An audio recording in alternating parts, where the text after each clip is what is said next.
You think you know ancient Egypt, right? Pyramids, golden masks, curses, all the stuff we see in the movies.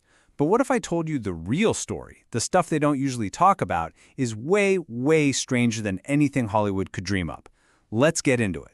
So on one side, you've got the pop culture version. The angry mummy coming back to life, maybe some flesh-eating scarabs for good measure.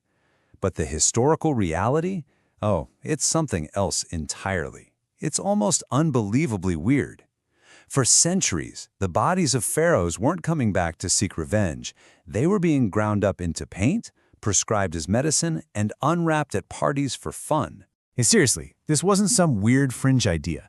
For hundreds of years, right up into the 19th century, this was considered actual medical advice in Europe. Got a headache? Heart problems? The doctor's prescription was powdered mummy. This isn't horror fiction, folks. This was medical history, and it's just the tip of the iceberg of how the sacred dead of Egypt got, well, recycled. So let's dive into our first forgotten legend, the unbelievable second life of the mummies.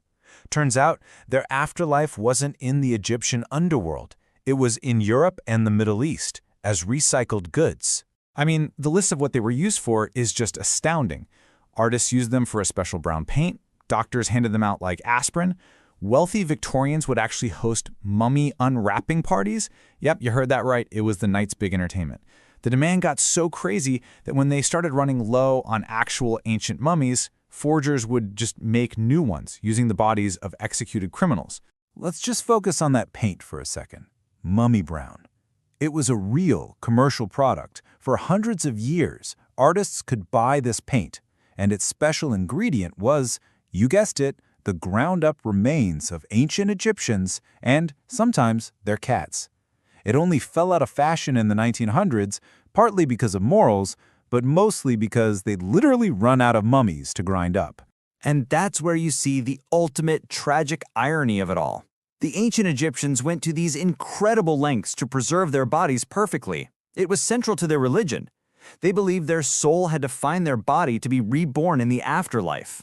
The destruction of their corpse was their greatest fear. So can you even imagine if they knew their eternal vessel would end up as a party trick or a headache cure? Okay, so moving on from ghoulish recycling, our next legend is a story of betrayal and revenge so good it honestly feels like it was written for a blockbuster movie. This is the legend of Queen Nitocris. So the story, which comes to us from the ancient historian Herodotus, starts with a classic tragedy. Queen Nitocris' husband, the pharaoh, who was also her brother, gets murdered by a bunch of sneaky Egyptian nobles. So she's left alone, surrounded by her enemies. But she didn't just weep. No, she started plotting. Her plan was as brilliant as it was savage. She pretended to forgive the assassins and invited them all to this huge feast to celebrate, a new era of friendship. The party was in this incredible underground hall she'd had secretly built. But the hall had a trick up its sleeve, a hidden channel that connected it straight to the Nile River. So, as her enemies are all eating and drinking, she gives the signal. A hidden gate is opened, and boom, the Nile comes rushing in, drowning every last one of them. But what happened to the queen after her epic revenge? Well, Herodotus claims that to escape her own fate, she killed herself by jumping into a room full of hot embers. Now, is that what really happened? Or did the allies of the men she just drowned get to her? We don't know for sure.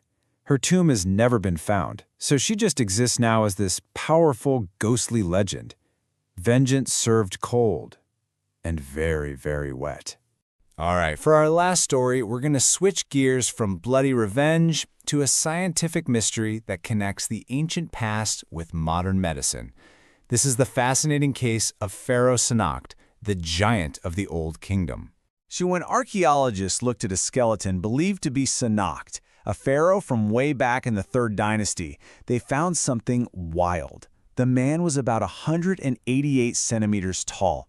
That's 6'2". Now today that might not sound like a basketball star, but for ancient Egypt, it was absolutely massive. To really put that in perspective, your average Egyptian man back then was around 5'3". Even the famous Ramses the Great, who was one of the most powerful pharaohs ever and lived 1,000 years later, was only about 5'9". Sanakht would have literally towered over everyone. He was a true giant in his time. So, how did he get so big? Well, modern science has an answer. Researchers who studied his bones figured out that Sanakht had gigantism. It's a rare condition usually caused by a tumor on the pituitary gland that makes the body produce way too much growth hormone when you're a kid. And get this, his is thought to be the oldest confirmed case of gigantism ever discovered in a human. But this is the most interesting part. In an age with no medical knowledge, nobody would have seen his size as a disorder. They would have seen it as a sign of power, of divine favor. His incredible height would have made his people see him as a living god, a man who was literally larger than life. It's probably a big part of how he managed to rule for almost 20 years. So there you have it. Mummies being used for medicine, a queen who drowned her enemies, and a pharaoh whose medical condition probably made him a god king. These are the stories you find in the lost chapters of Egyptian history. It just shows that beneath the pyramids and golden masks we all know, there's a much weirder, more complex, and frankly, more human story waiting to be told. It really makes you wonder, doesn't it? What other strange and incredible truths are still buried out there, just waiting for us to find them?